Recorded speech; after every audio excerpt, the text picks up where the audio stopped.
दिनांक 24 मई 1967 जगह पश्चिम बंगाल का नक्सलबाड़ी गांव। कड़ी धूप में एक किसान खेत में काम कर रहा था। जमींदार मुआयना करने पहुंचा। जमींदार को देखकर किसान ने कहा, हुजूर मजदूरी कुछ बढ़ा दीजिए, पहले भी तकलीफ बता चुका हूं। जमींदार ने अनसुना कर दिया। किसान अपनी बात दोहराता रहा और यही बात जमींदार साहब को नागवार गुजरी। जमींदार साहब ने तुरंत ही किसान को गोली मार दी। किसानों ने जमींदार को पकड़ लिया। एक सभा बुलाई गई। इस सभा के नेता थे कानू सान्याल।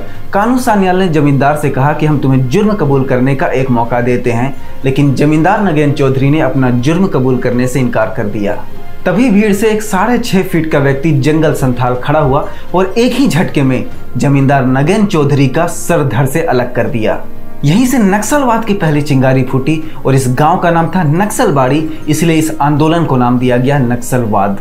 चारू मजूमदार को नक्सलवाद का पिता माना गया, जबकि कानू सान्याल को पहला नक्सली और जंगल संथाल ने आदिवासियों को इस मूवमेंट से जोड़ा। नक्सलवाद के जन्म के लगभग 58 साल बाद 21 मई 2025 को नक्सलवादियों पर एक बड़ा हमला हुआ।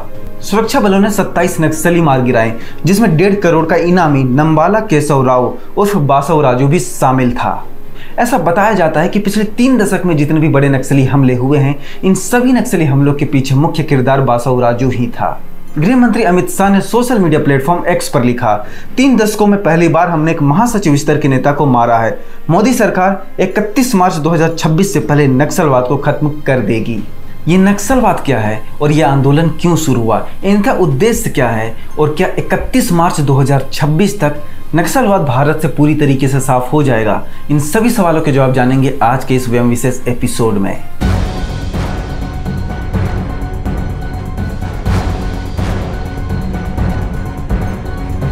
19वीं सदी में जर्मन दार्शनिक कार्ल मार्क्स ने 2 किताबें लिखी, कम्युनिस्ट मैनिफेस्टो और दास कैपिटल, और इन्हीं किताबों ने वामपंथ विचारधारा को जन्म दिया। मार्क्स ने कहा था, मजदूर वर्ग पूरी दुनिया में पूंजीपतियों वर्ग को हटाकर संसाधनों पर कब्जा कर लेगा। धीरे धीरे दुनिया में ना कोई वर्ग बचेगा ना ही राज्य। इसे ही कम्युनिज्म यानी साम्यवाद कहा गया है। इसी आइडिया पर 1917 में रूस की क्रांति हुई, जिसका नेतृत्व व्लादिमीर लेनिन ने किया था।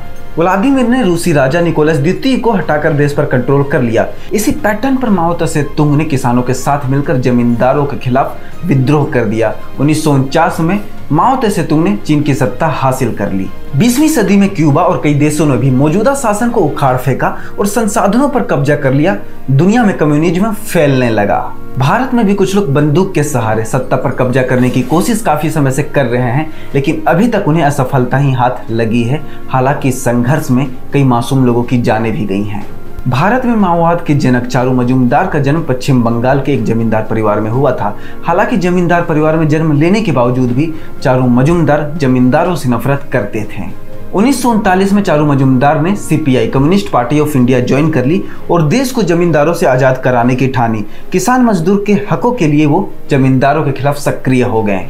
वहीं दूसरी तरफ कानू सान्याल को पश्चिम बंगाल के तत्कालीन मुख्यमंत्री विधान चंद्र रॉय को काले झंडे दिखाने के जुर्म में गिरफ्तार किया गया। 1950 में चारू मजूमदार जेल गए, जहां पर उनकी मुलाकात युवा कानू सान्याल से हुई। चारू मजूमदार जहां पर अपने विचारधारा के पक्के थे, वहीं कानू सान्याल जोशीले थे।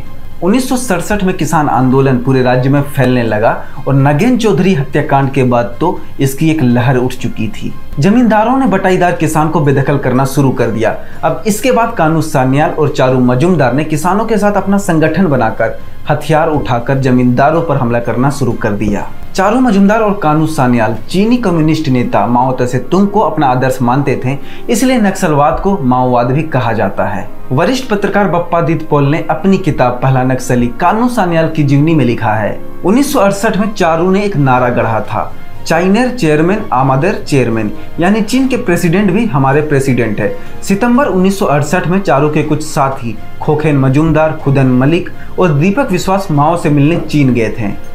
माओ त्से तुंग ने इन नेताओं से कहा था कि सिर्फ सीपीआई पार्टी के दम पर क्रांति नहीं आ सकती है, ये क्रांति नक्सली ही ला सकते हैं, लेकिन हथियार उठाने से पहले जनता का सपोर्ट पाना जरूरी है। अब 1968 के आखिर में चीन से जब ये वापस लौटे तो नक्सली आंदोलन और भी ज्यादा हिंसक हो गया। चारू मजूमदार जंगल संथाल और कानू सान्याल के बाद नक्सली आंदोलन कई उतार चढ़ाव और बहसों के बीच 2 भागों में बट गया। एक गुट चला गया राजनीति की ओर। इनका मानना था कि अभी जनता हथियार बंद क्रांति के लिए तैयार नहीं हुई है, इन्हें राजनीतिक रूप से तैयार करना होगा। दूसरा ग्रुप था हथियारबंद संगठन का। इनका मानना था कि जनता क्रांति के लिए तैयार हो चुकी है और बंदूक के दम पर ही क्रांति होगी। इन्हें लेफ्ट विंग एक्सट्रीमिस्ट भी कहा जाता है। इनके प्रभाव वाले क्षेत्र को रेड कॉरिडोर कहते हैं। पश्चिम बंगाल के नक्सलबाड़ी से शुरू हुआ ये आंदोलन धीरे धीरे कुछ दशकों में ही बिहार, झारखंड, छत्तीसगढ़, उड़ीसा, मध्य प्रदेश, महाराष्ट्र, तेलंगाना, आंध्र प्रदेश और कर्नाटक के पहाड़ों और जंगलों तक फैल गया। नक्सलवाद तो देश के कई हिस्सों में फैल गया, लेकिन धीरे धीरे नक्सलवाद के 3 प्रमुख नेताओं का सूर्य अस्त होने लगा। 1972 में चारू मजूमदार मोस्ट वांटेड थे। 16 जुलाई को इन्हें गिरफ्तार किया गया और 28 जुलाई को पुलिस थाने में इनकी मौत हो गई। चारों की लाश उनके परिवार तक को नहीं सौंपा गया। परिवार ने आरोप लगाया कि पुलिस ने उनकी खराब तबीयत होने के बावजूद इलाज और दवाई नहीं दी। 1970 में जंगल संथाल को गिरफ्तार कर अलीपुर सेंट्रल जेल ले जाया गया। वहां पर उनके सामने ये प्रस्ताव रखा गया कि आप हथियार छोड़ दे, सभी नक्सलियों को रिहा कर दिया जाएगा, लेकिन जंगल संथाल ने इस प्रस्ताव को खारिज कर दिया। 1977 में जंगल संथाल जेल से रिहा हो चुके थे, लेकिन इसी बीच चारू मजूमदार की मौत हो चुकी थी और कानू सान्याल पार्टी छोड़ चुके थे। जंगल संथाल अकेले पड़ गए थे और वो शराब के आदी हो चुके थे। 4 दिसंबर 1981 को उनकी मौत हो गई। चारू की मौत के बाद नक्सलवादी आंदोलन की नाकामयाबी का दोष कानू सान्याल के माथे पर आया। कानू सान्याल ने भी 1977 में पार्टी छोड़ दी और हिंसक गतिविधियों से खुद को अलग कर लिया। 30 मार्च 2010 को सिलीगुड़ी जिले के सेबेतेला जोते गांव में एक झोपड़ी में कानू ने फांसी लगाकर आत्महत्या कर ली। वहां दीवारों पर लेनिन, स्टालिन जैसे कम्युनिस्ट नेताओं की तस्वीर लगी हुई थी। 1970 से 1994 तक नक्सलवादी आंदोलन 40 अलग अलग ग्रुप में बंट चुका था। इन्हें एकजुट करने की कोशिश की गई। यह आंध्र प्रदेश, तेलंगाना, उड़ीसा के इलाकों में फैला और आदिवासियों में अपनी पेट जमा चुका था। इस दौरान इन्होंने गोरिल्ला युद्ध की तकनीक अपनाई, ब्लास्ट किए और हथियार लूटे। साथ ही नक्सलियों का रेड कॉरिडोर बनने लगा। जब सुरक्षा बलों ने पलटवार किया तो हिंसा बढ़ने लगी। 1970 से लेकर 1994 के दशक में लगभग 9000 नक्सलियों ने आत्मसमर्पण किया। 2005 से लेकर 2011 तक नक्सली हिंसा अपने चरम पर थी, क्योंकि कई विद्रोही समूह ने एक साथ हाथ मिला लिए थे। 2007 में जब नक्सली अपने पीक पर थे, तब देश के 200 से ज्यादा जिलों में इनका असर था। नक्सली समांतर सरकार चलाने लगे थे और ये जन अदालत भी लगाने लगे थे। नक्सलियों के आह्वान पर बसों के पहिए भी थम जाते थे। 2017 में एक नए शब्द का इजाद हुआ, अर्बन नक्सल। अर्बन नक्सल उन्हें कहा जाता है जो हथियार तो नहीं उठाते हैं, लेकिन नक्सलियों की विचारधारा का प्रचार और प्रसार करते हैं। ये शहरों में रहकर माओवादी विचार और नेटवर्क फैलाते हैं। इनमें एनजीओ, सामाजिक कार्यकर्ता, कॉलेज के प्रोफेसर ऐसे लोग शामिल होते हैं। 2006 में तत्कालीन प्रधानमंत्री डॉक्टर मनमोहन सिंह ने नक्सलवाद को देश की आंतरिक सुरक्षा के लिए सबसे बड़ी चुनौती बताया था। इसके बाद गृह मंत्रालय ने नक्सलवाद से निपटने के लिए एक अलग डिवीजन बनाया। 2014 में प्रधानमंत्री नरेंद्र मोदी ने इसे तेजी से आगे बढ़ाया। 2017 में केंद्रीय गृह मंत्री राजनाथ सिंह ने 8 सूत्रीय समाधान एक्शन प्लान पेश किया। इसमें नक्सल प्रभावित इलाकों में एंटी इंसर्जेंट ऑपरेशन और डेवलपमेंट साथ में बढ़ाया जा रहा है। सरकार नक्सल प्रभावित क्षेत्र में इंफ्रास्ट्रक्चर, स्किल डेवलपमेंट, एजुकेशन, बिजली और डिजिटल कनेक्टिविटी पर काम कर रही है। वहीं नक्सलवाद को खत्म करने के लिए केंद्रीय सशस्त्र पुलिस बल यानी सीआरपीएफ, इंडिया रिजर्व बटालियन, खुफिया एजेंसी, राज्य पुलिस बल और उनके खास ग्रुप मिलकर ऑपरेशन करते हैं। 2007 तक करीब 200 जिलों में नक्सली आंदोलन फैला हुआ था।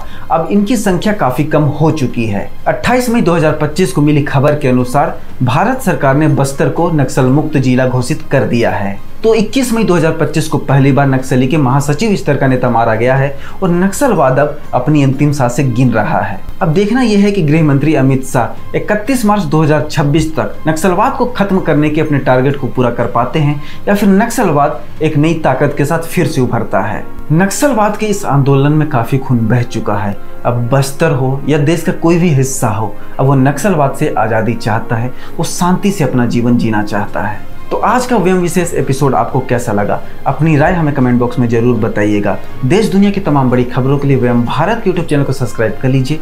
धन्यवाद।